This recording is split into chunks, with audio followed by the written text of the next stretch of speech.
Danny Harper pressed his face against the cold window of the transport ship. Below him, the planet Kepler 442b grew larger with each passing minute. The world looked strange to his 12-year-old eyes. The sky was red instead of blue, and 2 moons hung in the distance like giant marbles. This was going to be his new home, and he felt both excited and scared. His mother, Dr. Lisa Harper, sat beside him reading reports on her datapad. She was the new head scientist for the colony, specializing in alien life forms. They had left Earth 3 months ago, and Danny missed his friends, his school, and even his annoying neighbor's dog. But his mom said this was the opportunity of a lifetime. The transport landed with a soft thud on the colony's main platform. Danny grabbed his backpack and followed his mother down the ramp. The air smelled different here, like metal and something he couldn't quite name. The gravity felt lighter too, making each step feel bouncy. Commander Greg Stone met them at the landing pad. He was a tall man with gray hair and a serious face that rarely smiled.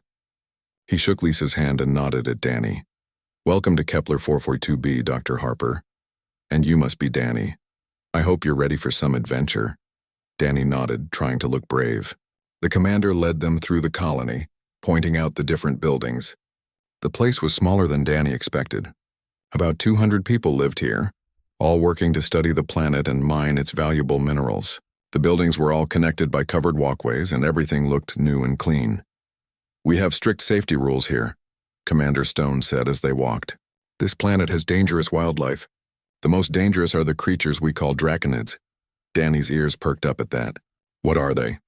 The commander stopped and pointed toward a large window that overlooked the plains beyond the colony. "See for yourself." Danny ran to the window and gasped.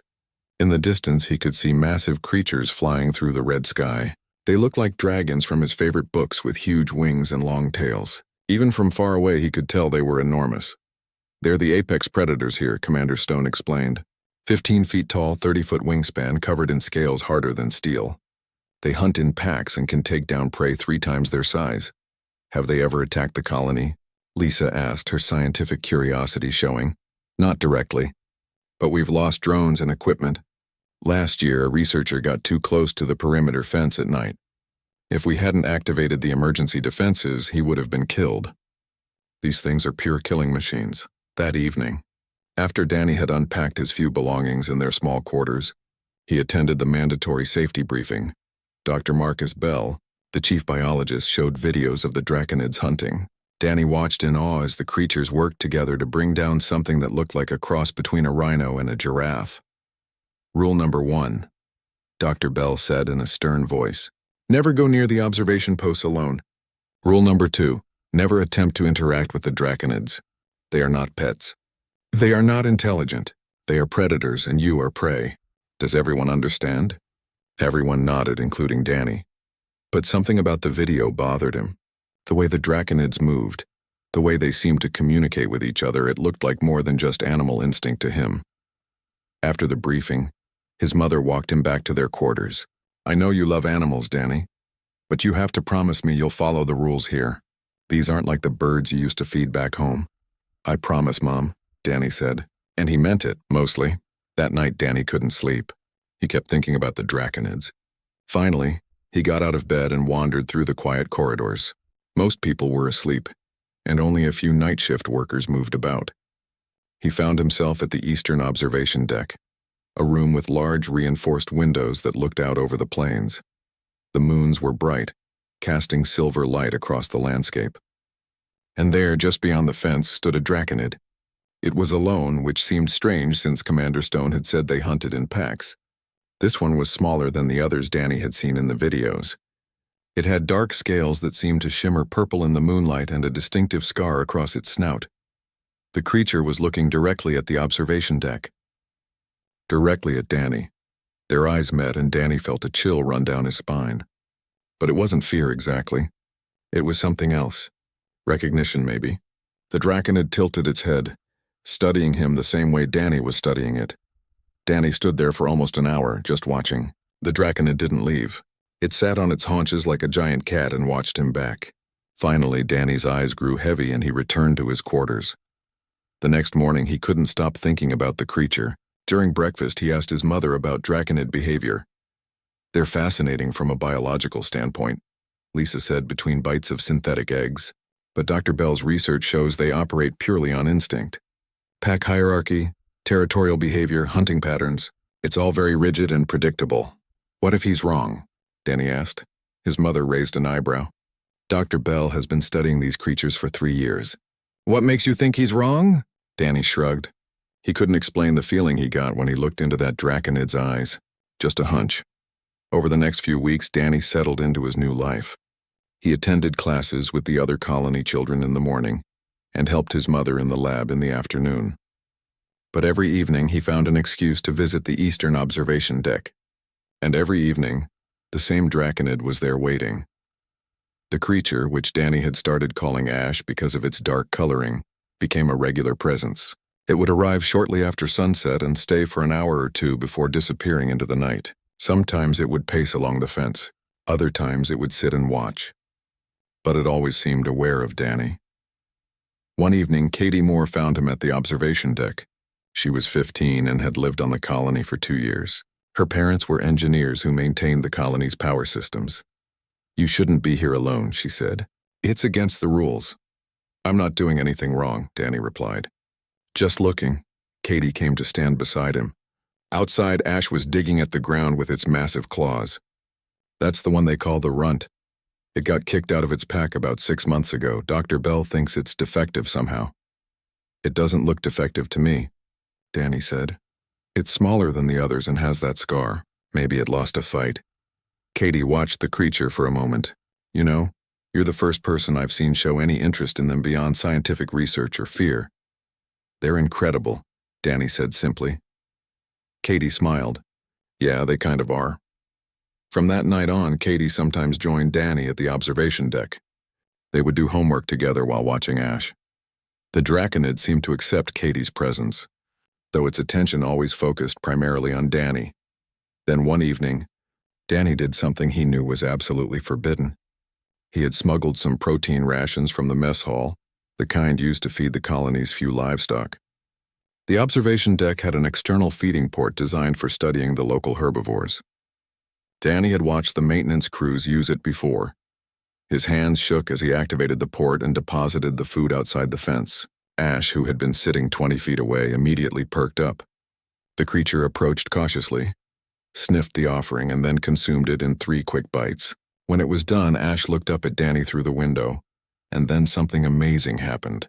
The draconid bowed its head slightly, a gesture that seemed almost like gratitude. Did you see that? Danny whispered, even though he was alone.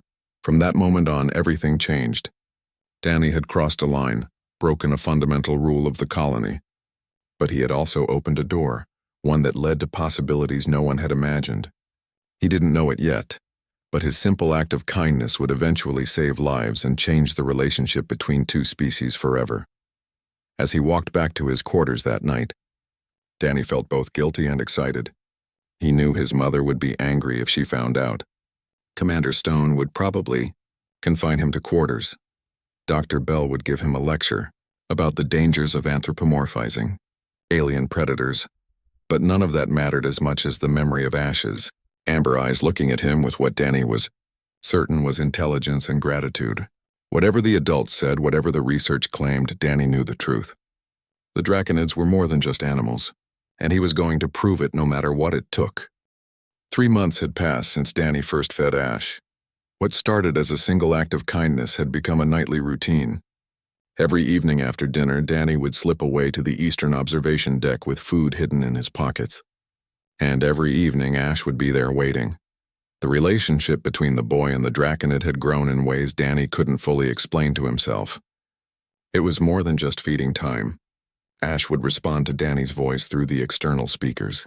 When Danny pressed his hand against the reinforced glass, Ash would mirror the gesture with its massive clawed hand on the other side. They would stay like that sometimes for several minutes, separated by technology, but connected by something deeper. Katie had become Danny's accomplice and lookout. She would stand by the door and warn him if anyone was coming. At first, she thought Danny was crazy, but after watching Ash's behavior for weeks, she began to believe what Danny had insisted from the start. These creatures were intelligent. My dad mentioned something interesting at dinner, Katie said one evening while Danny fed Ash. The Draconid packs have been getting more aggressive lately. They attacked a mining drone yesterday and damaged one of the perimeter sensors. Danny frowned. But Ash isn't aggressive at all. I know. That's what makes this so weird. It's like Ash is different from the others. Katie checked her watch. You should wrap this up. Security does rounds in 10 minutes. Danny nodded and gave Ash one last piece of protein ration. The Draconid consumed it and then did something new. It made a low rumbling sound, almost like a cat's purr, but much deeper. Danny had never heard it make that sound before. Was that communication? Katie asked, her eyes wide. I think so, Danny replied. I think it was saying thank you. But their secret couldn't last forever.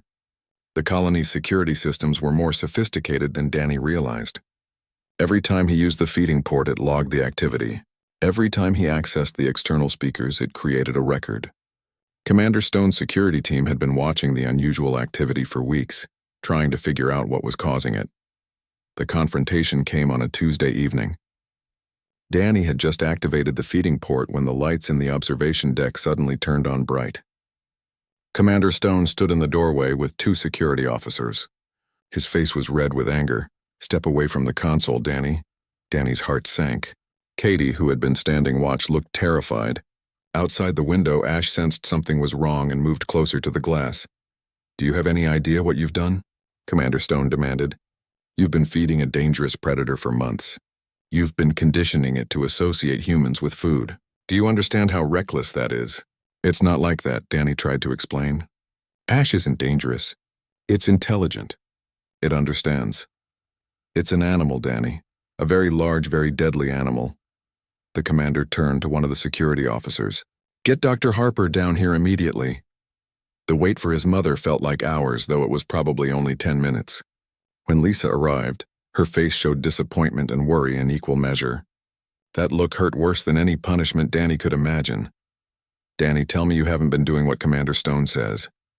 Danny couldn't lie to his mother. I've been feeding the Draconid.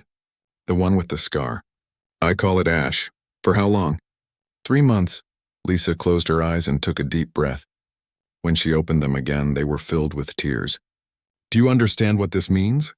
I could lose my position. We could both be sent back to Earth, and that creature outside could be killed because you've made it dependent on human contact. That last part hit Danny hard. He hadn't thought about what might happen to Ash. You can't kill it, please. It hasn't done anything wrong. Dr. Bell arrived next, summoned by the commander. He looked at Danny with disgust. I warned everyone about the dangers of these creatures. This boy has potentially created a situation where that Draconid will approach humans looking for food. It needs to be put down before it becomes a threat. No, Danny said firmly. Ash would never hurt anyone. You're wrong about it. I'm wrong. Dr. Bell laughed bitterly. I've studied these creatures for 3 years. I know their behavior patterns. I know what they're capable of. You study them from a distance, Danny shot back. You watch videos and analyze data, but you've never actually tried to communicate with one. Because they can't communicate, Dr. Bell insisted. They're animals operating on instinct. Then explain this, Katie spoke up suddenly. Everyone turned to look at her. She pulled out her personal datapad and showed them a video. I've been recording Danny's interactions for the past month. Watch. The video showed Danny at the observation deck. He would make different gestures and Ash would respond. When Danny held up one finger, Ash would tap the ground once with its claw. When Danny held up 2 fingers, Ash would tap twice. The pattern continued through 5. That could be random, Dr. Bell said, but his voice lacked conviction. There's more, Katie said, scrolling through her recordings. Watch what happens when Danny plays different sounds. Another video showed Danny playing various recordings through the external speakers. When he played sounds of other Draconids, Ash would become agitated and back away. When he played human music, Ash would tilt its head and move closer, as if curious. When Danny spoke in a calm voice, Ash would settle down and watch attentively. Lisa studied the videos with growing interest. As a scientist, she couldn't deny what she was seeing. This is remarkable. Marcus, have you ever documented behavior like this? Dr. Bell shifted uncomfortably. Individual variations can occur in any species. This isn't variation. This is evidence of cognitive ability beyond basic instinct. Lisa looked at her son with a mixture of pride and concern. Danny, what you've done is incredibly dangerous and against every protocol.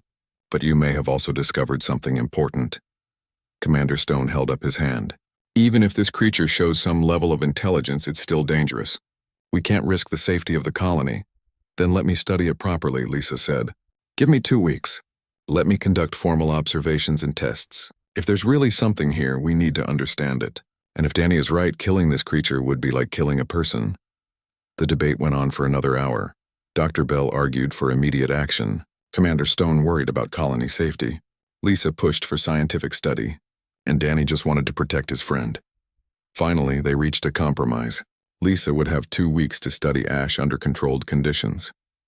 Danny would be confined to quarters except for supervised observation sessions, and if at any point the Draconid showed signs of aggression, it would be neutralized immediately. Over the next 2 weeks, Lisa threw herself into research.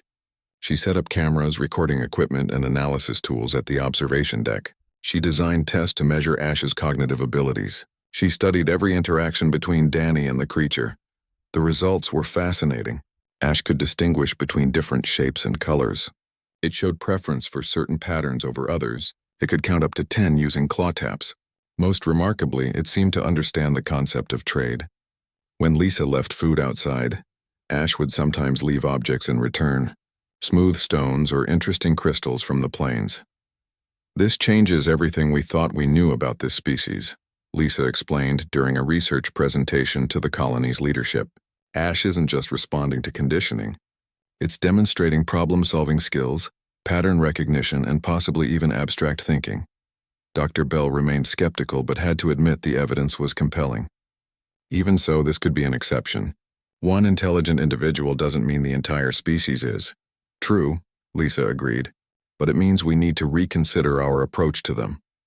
Danny attended these presentations under guard, still confined to restricted areas. He hated being away from Ash. Through the windows, he could see the Draconid waiting at the observation deck every evening. When Danny wasn't there, Ash would eventually leave, but it always came back the next night. On the 13th day, everything changed again. A distress signal came from Survey Team Alpha, a group of 6 researchers conducting geological studies in the northern mountains. Their message was brief and terrifying. They had been attacked by a pack of Draconids. Their transport was destroyed. 2 team members were injured. They were trapped in a cave system with limited supplies and no way to call for help, beyond the initial distress beacon. Commander Stone called an emergency meeting. We need to mount a rescue operation, but the route to their location goes straight through Draconid territory. According to our intelligence, at least 12 of those creatures are active in that area. Going in at night would be suicide. What about going during the day? Someone asked. They're less active but still present, and the injured team members might not survive until morning. The room fell silent. Everyone understood the impossible situation. They had to attempt a rescue, but the chances of success were slim. Even with weapons and the colony's armed transport, facing a dozen Draconids in their own territory was extremely dangerous. Danny sat in the back of the room, his mind racing. Then an idea hit him. An idea so crazy that it might actually work. He raised his hand. What if Ash could help? The room erupted in protests and dismissive laughter. But Commander Stone held up his hand for silence. The eastern gate began to open with a mechanical hum that seemed too loud in the quiet night. Danny stood just inside the threshold, his heart pounding so hard he thought everyone could hear it. Behind him, his mother gripped his shoulder with one hand while the other held a medical kit. Commander Stone and 4 security officers flanked them, their weapons charged and ready. The rescue transport's engines idled nearby, its lights cutting harsh beams through the darkness. Ash waited 30 feet beyond the gate, motionless except for the slow swirl of its tail. In the glare of the transport's floodlights, the Draconid looked even more massive than usual. Its scales reflected the light like polished metal. Its claws dug small furrows in the red dirt, those amber eyes fixed on Danny with an intensity that made his mouth go dry. Last chance to back out, Commander Stone said quietly. No one will blame you. Danny shook his head. Those people need help, and Ash can get us there safely. I know it. You believe in this creature that much? I do, the commander nodded slowly. Then let's hope you're right, because if you're wrong, we might all die tonight. Danny took his first step outside the colony walls. The ground felt different under his feet, wilder somehow. The air carried scents of the alien world, sharp and metallic. Above him, the two moons painted everything in shades of silver and shadow. He walked toward Ash slowly, trying to keep his breathing steady. 10 feet away, 5 feet. Then he stopped, close enough to see his reflection in those intelligent eyes. "Hey Ash, it's me. We need your help." Danny pointed toward the northern mountains, barely visible in the distance. "There are people trapped up there. They're hurt and scared. We need to reach them. But there are other draconids in the way. Your kind. Can you help us get through safely?" For a long moment, Ash just stared at him. Danny wondered if he had been wrong about everything. Maybe the creature didn't understand. Maybe it was just an animal after all, and he had put everyone's lives at risk for nothing. Then Ash did something that made everyone gasp. The draconid walked past Danny toward the transport. It circled the vehicle slowly, examining it from every angle. Its nostrils flared as it sniffed the hull. Then it reared back and released a series of sounds unlike anything Danny had heard before. They weren't the hunting screams the colonists feared. These were lower, more musical, almost like singing. "What's it doing?" one of the security officers asked nervously. Lisa was frantically checking her portable analysis equipment. "Those frequencies match the territorial markers we've recorded. Ash is claiming the transport, marking it as part of its domain." "Will that work?" Commander Stone asked. "I don't know. But in Draconid society, territorial claims are usually respected. If other Draconids recognize Ash's mark, they might leave the transport alone. Might isn't good enough. It's better than nothing," Lisa replied firmly. The rescue team loaded into the transport quickly. Danny sat up front near the pilot, a woman named Jenny Cross who had flown supply runs for 15 years. She kept glancing nervously at Ash, who had taken position near the transport's nose. "I never thought I'd say this," Jenny muttered. "But here goes nothing. Following a dragon through hostile territory. Just another day on Kepler 442b. The transport lifted off smoothly. Ash spread its massive wings and took flight, staying about 50 feet ahead of them. The creature's flight pattern was graceful despite its size. Each wing beat strong and purposeful. They flew north, leaving the safety of the colony behind.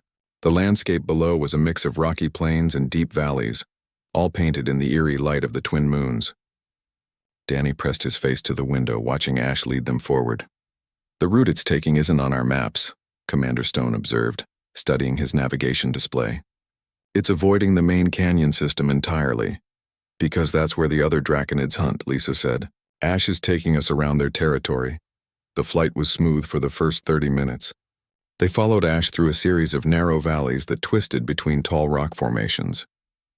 The path felt deliberately chosen, each turn taking them away from obvious danger.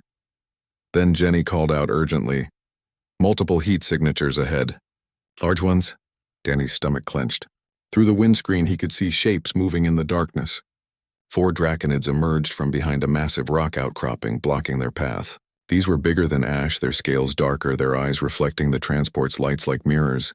"This is it," Chris Palmer, the team's medic, said quietly. "This is where we die." The security officers checked their weapons, but everyone knew the truth. 4 draconids could tear the transport apart if they wanted to. The vehicle's armor would only slow them down. But Ash didn't hesitate.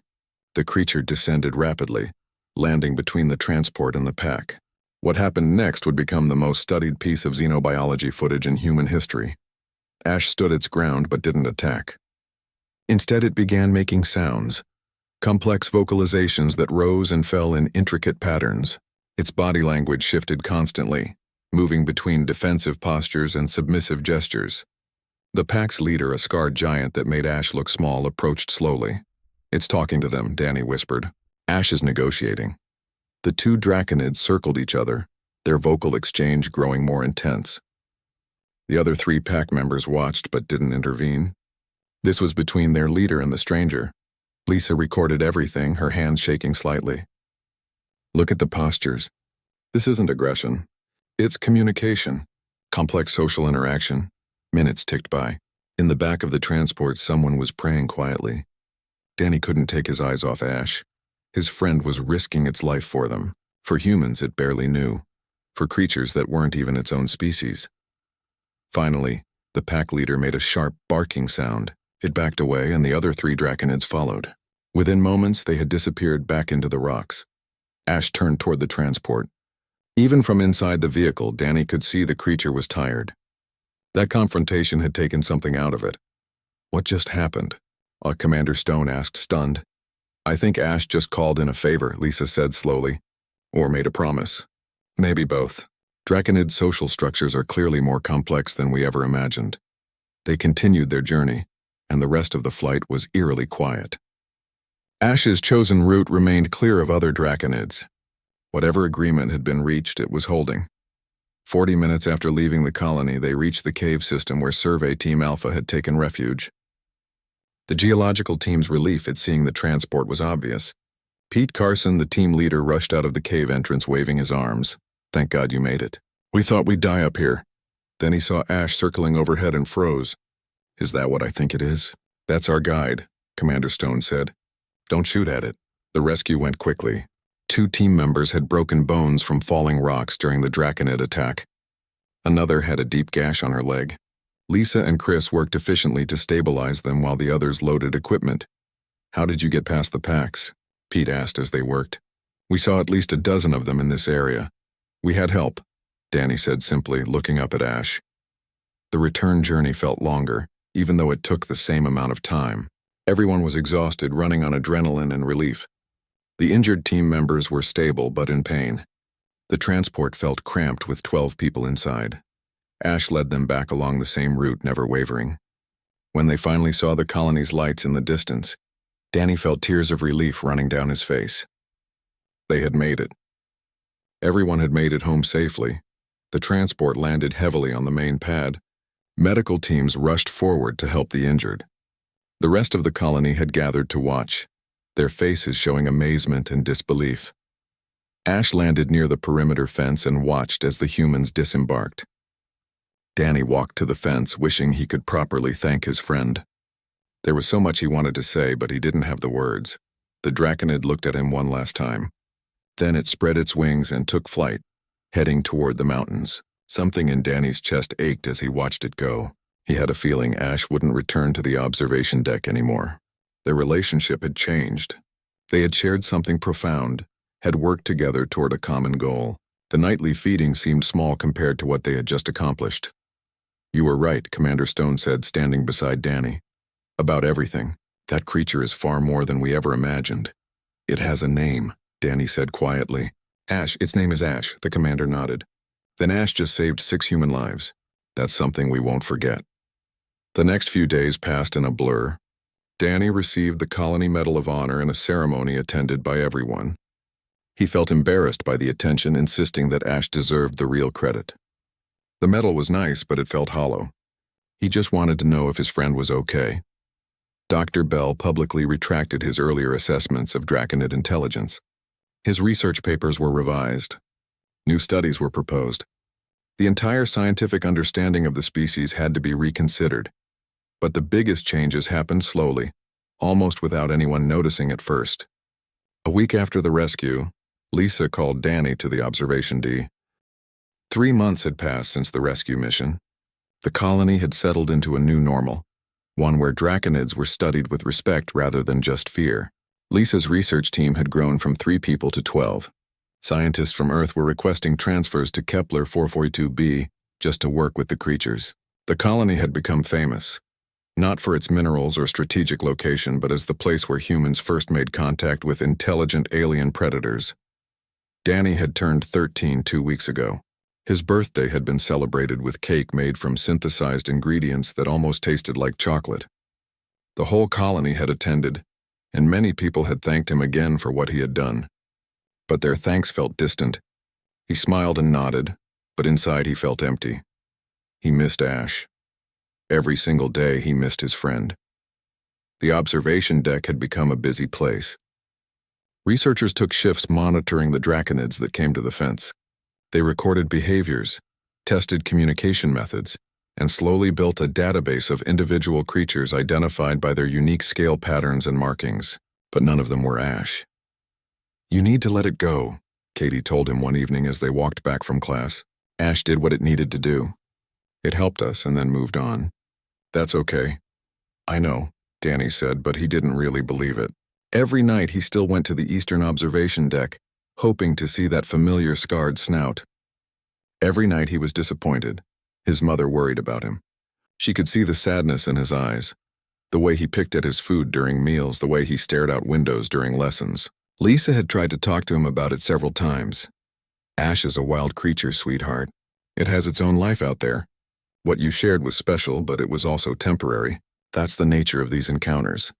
Did you ever think, Danny asked her one night, that maybe Ash misses me too? Lisa didn't have an answer for that. The colony's relationship with the Draconids continued to evolve. A young researcher named Kevin Wright had successfully established a basic communication system using light patterns and sounds. 3 different Draconids had learned to respond to simple signals. It wasn't language exactly, but it was interaction beyond just feeding. Dr. Bell, who had been so wrong about the creatures initially, threw himself into new research with the fervor of someone trying to make up for lost time. He published papers with titles like Reconsidering Apex Predator Intelligence and Social Complexity in Alien Species. He even apologized to Danny formally. During a colony meeting, I was blinded by my assumptions, Dr. Bell admitted. You saw the truth that I missed. Thank you for proving me wrong. Danny appreciated the apology, but it didn't fill the hole that Ash's absence had left. He threw himself into schoolwork, helping his mother in the lab and learning everything he could about Draconid biology and behavior. If he couldn't be with Ash, at least he could understand the species better. Then one evening in late fall, as the planet's season shifted and the red sky began taking on orange tones at sunset, Danny was sitting at the observation deck doing homework. He had given up hope of seeing Ash again, but couldn't break the habit of coming here. This place felt closer to his friend somehow. A shadow passed over the window. Danny looked up, expecting to see one of the regular Draconids that visited. Instead, his heart nearly stopped. Ash stood just beyond the fence, exactly where it used to stand months ago. The scarred snout was unmistakable. But Ash wasn't alone. A smaller Draconid stood beside it, barely half Ash's size. The juvenile had scales that gleamed like polished black stone, darker even than Ash's coloring. Danny dropped his data pad and pressed both hands against the window. Ash, you came back. The larger Draconid looked at him with those familiar amber eyes. Then it did something Danny had never seen before. Ash gently nudged the smaller creature forward with its snout, encouraging it toward the window. The juvenile approached cautiously, copying Ash's posture, tilting its head in that curious way. Is that your offspring? Danny whispered. Are you teaching it? As if in answer, Ash pressed its claw against the ground 3 times. The juvenile watched and then mimicked the action, tapping its own smaller claw 3 times. Then both Draconids looked at Danny expectantly. Danny's hand shook as he activated the feeding port. He had started carrying protein rations with him again after the first month, just in case. He deposited the food outside and watched as Ash let the juvenile eat first, only taking a portion after the younger one had its fill. Mom, Danny called into his communicator. Mom, you need to get to the eastern observation deck right now. Lisa arrived within 5 minutes, her lab coat still on, followed quickly by several other researchers. They all stopped short when they saw Ash and the juvenile. That's the one from the rescue mission, Kevin said in awe. I recognized the scar pattern. And it brought offspring. This is unprecedented. Lisa was already recording everything. This isn't just a visit. This is knowledge transfer. Ash is teaching the juvenile that humans can be trusted, that we're not threats. Over the next hour, they watched as Ash continued the lesson. The larger Draconid would make a gesture, and the juvenile would copy it.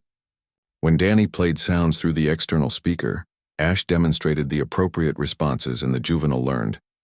It was education, clear and deliberate. Do you understand what this means? Lisa asked the gathered researchers. This is multi-generational knowledge transfer about another species. Ash is ensuring that what it learned about humans gets passed down. It's not just passing down knowledge, Danny said quietly. It's building a bridge. Between our species, Commander Stone arrived with Dr. Bell. They stood in silence, watching the scene outside. Finally, the commander spoke.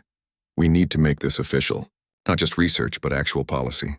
If they're willing to teach their young about us, we need to teach our young about them. Dr. Bell nodded. I'll start developing a curriculum. Draconid biology, behavior, communication. It should be required learning for all colony children. As the adults discussed plans and policies, Danny kept his focus on Ash and the juvenile. His friend had come back not because it needed anything from the colony, but because it wanted to share what it had learned. That gift meant more to Danny than any medal or recognition.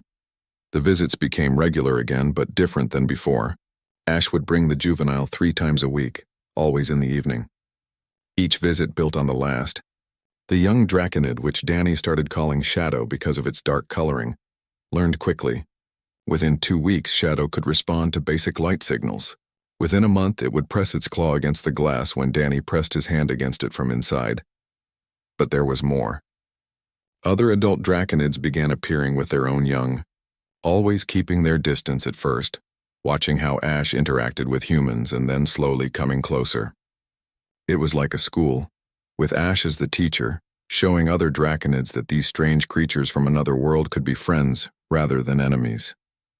Katie watched these developments with amazement. Ash isn't just smart, it's a leader. It's changing its entire species' relationship with us, Danny had to agree. His friend had somehow convinced other draconids to give humans a chance. That took more than intelligence. It took courage and vision. One evening, about 2 months after Ash's return, something unexpected happened. The colony's early warning system detected a massive storm forming in the eastern quadrants. These storms were rare but dangerous, with winds strong enough to tear apart buildings and lightning that could fry electronics. The meteorology team had predicted it would miss the colony by 50 kilometers. Everyone relaxed, thinking they were safe. But Ash had other ideas. The draconid appeared at the fence in the middle of the day, which was unusual. It made loud, urgent calls, different from any sounds Danny had heard before. It paced frantically, looking at the sky and then back at the colony. Danny was in class when the alert went out. He ran to the observation deck and immediately understood. Ash was trying to warn them. "Mom, I think Ash is saying the storm is going to hit us." Lisa checked the meteorology reports. "The models say we're clear. The storm should pass to the north. What if the models are wrong? Ash lives here. It knows this planet's weather better than our computers do." Lisa bit her lip, then made a decision. She contacted Commander Stone. "Sir, I think we need to activate storm protocols. I believe the draconid is warning us of danger." "Based on what?" Stone asked. "Based on the fact that it's been right about everything else." There was a pause. Then the commander's voice came back. "Activate protocols. If we're wrong, we waste a few hours of preparation. If the draconid is right, we save lives." The colony went into storm mode. Buildings were reinforced. Equipment was secured. People moved to the central shelter, which was built to withstand the worst weather the planet could throw at them. The whole time Ash watched from beyond the fence, its agitation only settling once it saw the humans taking shelter. 2 hours later, the storm hit. Not 50 kilometers to the north as predicted, but directly over the colony. Winds reached over 200 kilometers per hour. Lightning struck so frequently it looked like daylight. The reinforced buildings shook but held. In the central shelter, people huddled together and listened to the chaos outside. "How did it know?" someone asked in the darkness. "They've lived here for thousands of years," Lisa answered. A year had passed since the storm. Danny was now 14 and had grown several inches taller. His voice had started changing, and he no longer looked like the small boy who had first arrived on Kepler 442b. But some things hadn't changed. He still visited the observation deck every evening. He still brought food for the draconids, and he still considered Ash his best friend. The colony had transformed beyond recognition. What started as a simple mining operation had become the center of the most important xenobiological research in human history. Scientists arrived every month from Earth and other colonies.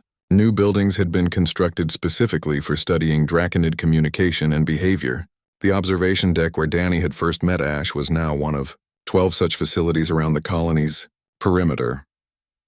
The relationship between humans and draconids had grown in ways nobody could have predicted. It wasn't just observation and study anymore. It was genuine cooperation.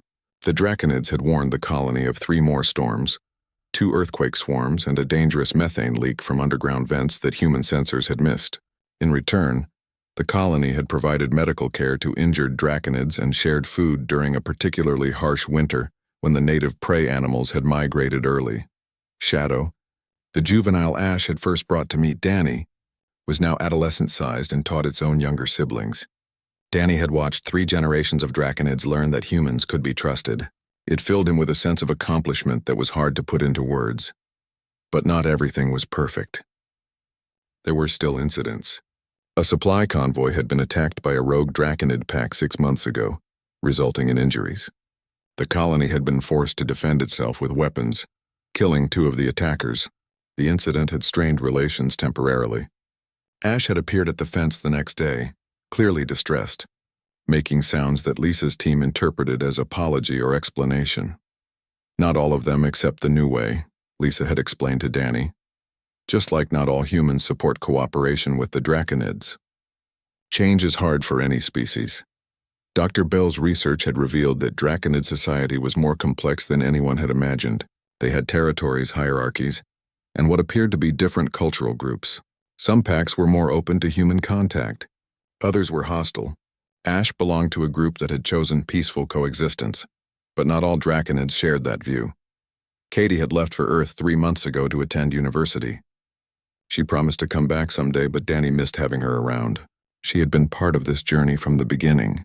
Before leaving, she had given Danny a photo they had taken together at the observation deck with Ash visible through the window behind them. "Don't forget where you started," she had told him. "You broke every rule because you believed in something everyone else thought was impossible. Keep that courage." Danny kept the photo on his desk and looked at it whenever he felt discouraged, because there were still people who thought cooperation with the Draconids was foolish. There were still politicians on Earth who argued that the colony should be militarized, that the Draconids should be controlled or eliminated. Danny had read their speeches and felt anger burn in his chest. They didn't understand. They hadn't looked into Ash's intelligent eyes. They hadn't watched Shadow learn to communicate. They hadn't felt the rumbling purr of gratitude when a Draconid accepted food. They hadn't experienced the beauty of 2 different species working together.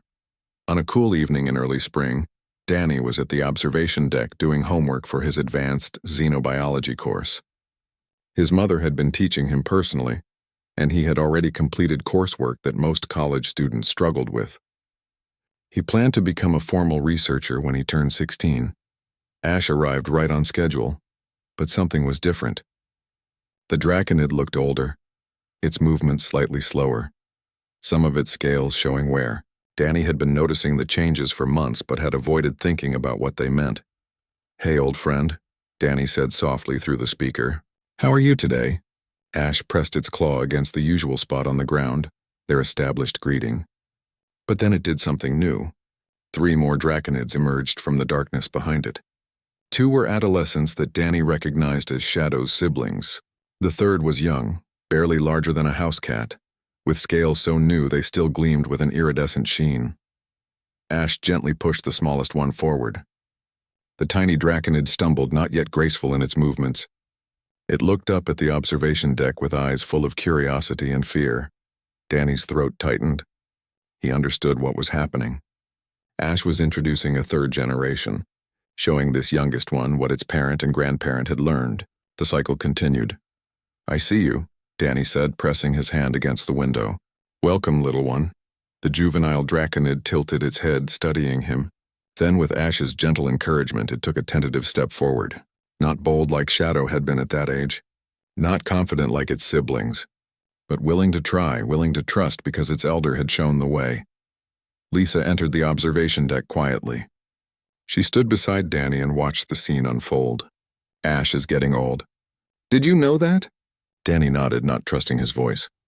Draconids typically live about 15 years in the wild.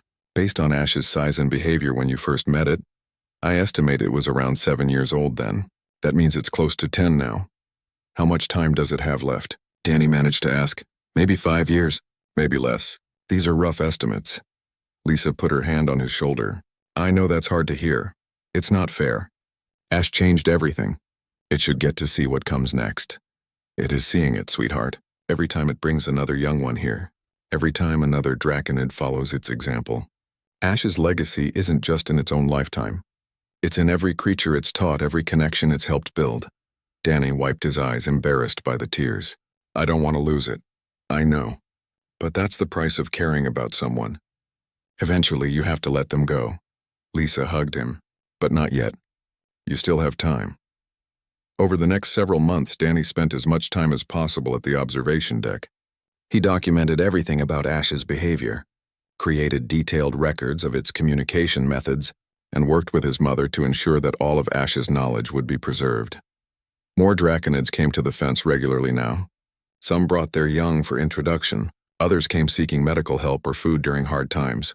A few seemed to come just to observe, as if trying to understand these strange creatures from another world. The colony had established protocols for all of it. Dr. Bell had trained a team of specialists in draconid medicine. Kevin had developed an entire library of communication signals. Commander Stone had created safety procedures that protected both species. What had started with one boy feeding one creature had become a comprehensive cooperative framework. Earth sent official recognition of the colony's work. Danny received messages from schools across human space asking him to speak about his experiences. Universities offered him early admission. News networks wanted interviews. He declined most of it, preferring to stay on Kepler 442b with Ash. On Danny's 15th birthday, the colony threw a celebration that included both humans and draconids. It was the first time such an event had been attempted. Tables of food were set up both inside the colony and outside the fence. Humans stayed on their side, draconids on theirs, but they celebrated together. Ash was there, of course, with Shadow and the newest juvenile. Other draconids that had learned to trust humans also attended. They didn't participate in human customs, but their presence meant something. They were acknowledging the bond that had formed. Commander Stone gave a speech. 5 years ago, this would have been unthinkable. The idea that we could stand this close to creatures we feared, that we could share space and resources peacefully, would have seemed like fantasy. But one young man showed us a different way. Danny, you've given us all a gift. You've proven that understanding is more powerful than fear. The humans applauded. The draconids made their rumbling sounds, and Danny felt his face flush with embarrassment and pride. Later that evening, as the celebration wound down, Danny stood at the fence with Ash one last time. The draconid looked tired but content. Around them, both species mingled in their own spaces. No longer enemies, not quite friends yet, but something in between. Something new and unprecedented. I have to leave soon, Danny told Ash quietly. I'm going to Earth for advanced studies. 3 years, maybe 4. But I'm coming back. I promise you that. Ash made a soft sound, almost questioning. I need to learn more so I can help better. There are people on Earth who still don't trust your kind. They don't understand what you are, what you can be. I need to teach them. Danny pressed his hand against the fence as close as he could get to touching his friend. You taught me that different doesn't mean dangerous. Now I need to teach others. The draconid slowly pressed its claw against the fence, matching Danny's gesture one last time. They stayed like that for a long moment, boy and dragon, separated by metal and evolution but connected by something deeper. I'll miss you, Danny whispered. Ash's rumbling purr was soft and tea.